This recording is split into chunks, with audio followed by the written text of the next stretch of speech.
bormagan mutaxassislari qolmagan. 3 kun oldin bizga lecheniyaga keldilar. 3 kunlik lecheniyadan keyin fikrlar bilan bo'lishadilar. Assalomu alaykum. Men Qumg'or shahri Surxondaryo viloyati Termiz shahridan kelganman. Biz bo'yinda og'riq bo'lib, qo'llar uyushib, mazam qochib oborishdi больницаga. Keyin ular operatsiya qilamiz dedi. Operatsiyaga xo'jani qo'ymadilar. Birdan tekkizmaymiz deb. Keyin Instagram orqali shuni ko'rib, shaqa borgin deb men olib keldilar. Bugun bolajon 3-kun judayam ahvolim yaxshi.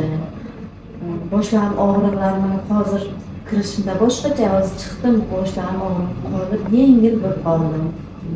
Shaqa kelishlaringizni tavsiya qilaman. Bellarim og'riqlar qoldi. Qo'llarim uvishlarim sekinmadi. Siz ancha yaxshimisiz? Hozir ancha yaxshiman, o'zimga bilinyapti. Eng asosiysi shu boshlarim og'rib qolganiga rahmat sizlarga, katta rahmat.